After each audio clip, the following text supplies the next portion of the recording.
What's up, Speedy's Garage gang, and welcome back to the Speedy's Garage YouTube channel. Today we're obviously out on a little field trip, and not really a field trip, it's something I like to do just about every weekend. That's take the 170 out and just go for a little cruise. I had planned to maybe go to a car show today, but we've had this weird heat wave again towards the end of summer, I guess. Technically fall starts today, I think, at like 7 or 8 o'clock tonight, something like that. And it's like 96 degrees out today, so super hot. So I'm probably going to bypass that. The weather this year has just been nuts. I had two major events I really wanted to attend. The NMCA at Beach Bend Raceway in Bowling Green got rained out back in May. And then Mo Party, a hurricane came through, Francine, and all the forecasts were basically saying 100% chance of rain. I drive my car to the track, and I didn't want to take a chance of getting caught out in some really bad weather, so I decided not to drive it to Mo Party, but I still went and just hung out with some good friends of mine, kind of enjoyed the day a little bit on Friday, and the weather was beautiful in Bowling Green. So the hurricane had pulled just a little bit to the east, and they really got lucky because it rained where I live, which is about 90 miles south of Bowling Green, but Bowling Green itself was gorgeous. So two pretty nice events I missed out on, and I've really been anxious to get this car back to the track and start to get to know it a little bit better. I've got 3 passes on it from back in March, and I was still just goofing, trying to figure things out. And I want to get a full day. I may have to do a track rental or something if I can find one where I can actually start to play with everything. And with the Hellcat, one of the best learning experiences I had was at the pre-event track rental at MSHS in Virginia at VMP, Virginia Motorsports Park. I got like 17 or 18, 19 runs that day. And so I was able to basically test things in rounds of 3.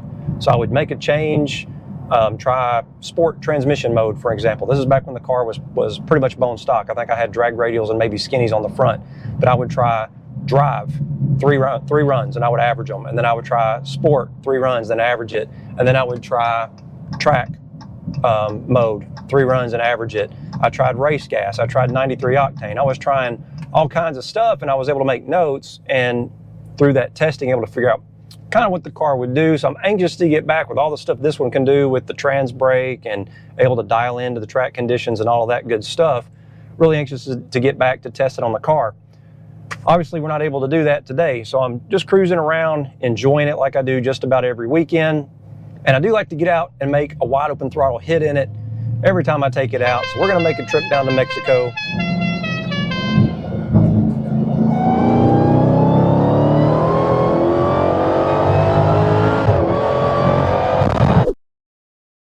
So I'll probably get 1, maybe 2 more track days if I'm lucky this year.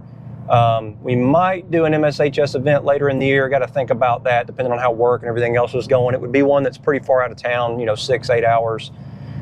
And the other thing we're looking for, Crew Chief Greg and I were thinking about upgrading to an enclosed trailer. When I went to Mo Party, there was maybe 20 minutes where a really quick passing thunderstorm happened, and that was super nice for folks that had enclosed trailers. They simply pulled in, locked the car up, and they were good to go. And I told Greg, I said, man, that looks like the way to go to me. It's a place to keep things safe and kind of store it out of the way when we're not having to worry about everything. So we're on the lookout for an enclosed trailer, and then might be able to do a few more out of state or out of town events. With these cars, I'm paranoid now, especially after Go Man Go getting stolen.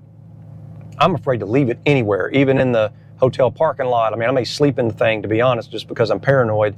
So having something to lock it up in would make me feel a whole lot better. So that means with fall coming in and then winter shortly after that, I'll have sort of a winter period to think about some things I might want to do with the car. The first thing I've been thinking about is they have extended, there's some products you can get as a 170 owner. There's the roll bar, there's like a carbon fiber closeout panel that replaces the carpeted one for the rear seat delete, parachute mount, and the handle and all that. I don't know that I really care to have the parachute and all that. I mean, it'd be cool, but I've seen some of them installed, and I'm like, I don't know about that. That carbon fiber closeout panel, I was sort of interested in that. Then I heard some of them have a tendency to rattle and make noise, which kind of makes sense because it's a carbon fiber piece back there. I don't think it would be that much lighter than the carpeted one. So I don't know on that. They're really expensive. They're like $4,000. That's, probably not something I'm going to spend a bunch of money on. But that roll bar, I was thinking about doing or not roll bar, the harness bar is what they're calling it. So what do you guys think? I mean, I don't really need it. I don't know that this car would be fast enough to have to get too crazy with worried about that kind of stuff. I mean, 150 miles an hour, maybe I'm just, insensitive to how fast these cars have gotten. But the roll bar, the thing that appeals to me the most about it is the Dukes of Hazzard thing that, those of you who've been watching the channel for a while know I grew up watching Dukes of Hazzard. So I was like super interested in having that roll bar in the back just to kind of go along with that Dukes of Hazzard theme, like they had in the General Lee. I thought that'd be really cool. But I don't know, it's not that expensive. It's like $1,600, $1,700. So I did sort of think about it, but tell me what you think. Leave me some comments. Should I get it? Should I consider it? Should I not? Just call it a day, not worry about it? What do you guys think? And the other things I'm thinking about are, there's several folks out. One guy's named Ron Silva. He's done a lot of testing with these 170s, and he's found a few things that seem to improve them quite a lot. And one of those is a cradle lockout. So I got to think, usually I'll go out and do some testing and see if I think something like that is needed, but I've seen videos where slow motion of these cars, and when they start to have what's called stick slip or wheel hop or whatever you want to call it, it gets pretty radical. You can see the rear suspension moving around, and that basically means the cradle's moving quite a bit. So I might consider doing a cradle lockout over the winter. There's two versions. There's one where you have to get pretty invasive, not too bad, but it's the BMR like I did on the Hellcat. And there's another one that just sort of bolts in. So I'm gonna think about those cradle lockouts as well. I think I've got the wheel and tire set up for the car pretty decent. I might end up changing out the front tires to some Hoosiers, the M&H Racemaster front runners. They're pretty heavy, but they are DOT rated. But I found a lot of race classes like that this car would fit into pretty well. They're not requiring a DOT front tire, they're only requiring a DOT rear tire, which I guess sort of makes sense. They want to make sure you don't have an unfair traction advantage running a slick or something crazy. So I might consider doing like a Hoosier front runner if the information I'm able to find is correct. The appropriate sized Hoosier front runner is about 11 pounds lighter than the M&H Racemaster that I'm currently running, and that's rotational weight pretty far away from the hub of the wheel. So that 11 pounds becomes something more than 11. I don't know what the ratio is. Somebody can leave me a comment and let me know. But that might help us a little bit. And then I'm also going to consider some weight reduction for the track. I don't know what that will look like, but if there's simple things that I can do to lighten the car up, I might do just a little bit over the winter, or a little bit each weekend over the winter to give me a little project to work on. And I might look at some of that too. Maintenance wise, coming up for another oil change. I'm at 2,200 miles as of right now, 2,202 to be exact. I will cut the oil filter open. I'll show you this. I'll show all of this to you guys because in the next couple of weeks I'm going to do the oil change and get that done. And I'll probably send a sample off to have it checked. Blackstone's who I use for oil analysis. I'm just curious at 2,200. I didn't do it on the first oil change at 1,000. I just figured they're going to find a bunch of wear material anyway, and some of the other people that have sent their analysis in on even their Hellcats, their Red Eyes, their Scat Packs, their RTs. I mean, it doesn't really matter what engine it is. When you have such few miles on it, you're going to have wear material in the oil. So I figured I'd wait and maybe do one oil change to get the bulk of that out or some of that out, and then see what the second one looked like, and then maybe every other oil change for a little while, just to kind of see how that looks. And other than that, maintenance-wise, I haven't had any problems with the car. I'm not throwing any misfire codes. I know there's a lot of questions, hearing about catalytic converters, maybe having trouble. Some of them are rattling or starting to get plugged or something like that. Big spark plug question went around, and now the recommended gap on the Demon 170 spark plug is 0.024 inches. I checked a couple of mine, and mine are like 0.031, 0.032, so quite a bit wider. But I'm not having any problems, so I'm tempted to just let it ride. I got to think about that. The spark plugs on these are not easy. If it was a 30-minute job like it was back on my 09 RT, I'd probably go ahead and just knock it out and do it myself. It's a pretty big job, probably 4 hours, maybe 5, depending on what tools you have. I don't know that I want to take that on in a car that should have come gapped properly from the factory. So I may cringe to say this, but I've got a really good buddy at the dealership who's the master tech. I can request that he do the plug gap, but at the same time, I would almost rather swap the plugs out. The Champion plugs that are in these things are kind of a one-off, like no one's really heard of them. I mean, if you search the part number, you can't even find it. I don't even know that the spark plugs are available now.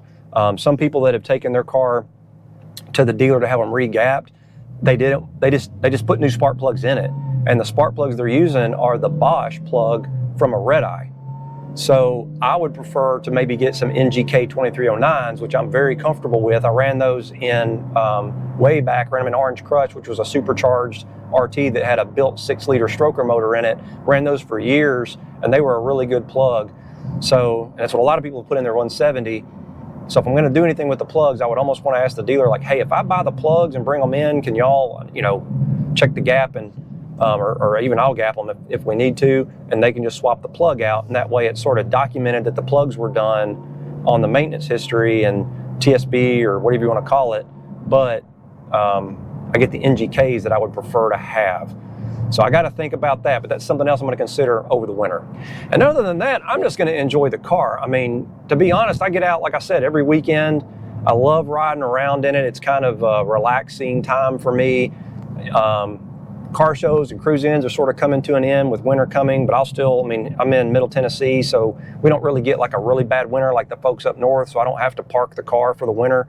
I'll be able to still take it out on the weekends. That'll be chilly, 40, 50 degrees probably on average, but that's still pretty nice. Turn the heated seats on and kind of enjoy some nice, here the humidity is really bad in the summertime, so you'll get nice dry air in the winter, and I'll enjoy that and still get out and just cruise around in the car. I mean, I love the way it drives these. A lot of people think of them as race cars, and they kind of are, but the engineers did a great job sort of blending race car and street car together. I've been watching the videos, I've mentioned several times, I was a little worried I wouldn't love the car on the street. And I don't need a race car that's a full-time race car. If I was gonna do that, I'd probably get something different.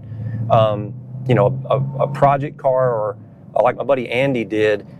He bought a full-on Challenger race car that was already done by somebody who was getting out of racing or upgrading to something else, and his car runs in the low 8s, high 7s, and it looks like a Hellcat, like when you look at it till you open the doors, and even the interior, the dash and the console and everything, the door cards, everything look like it's a Hellcat, but it's really like a 2008 or 2009 SRT body that they put modern dash and gauges and everything in, so that the interior still looks factory. It's pretty sweet, and it's very fast. Now you get into that level and you got some maintenance you got to deal with, so it's sort of like, throw the checkbook at it pretty much even after you buy the car.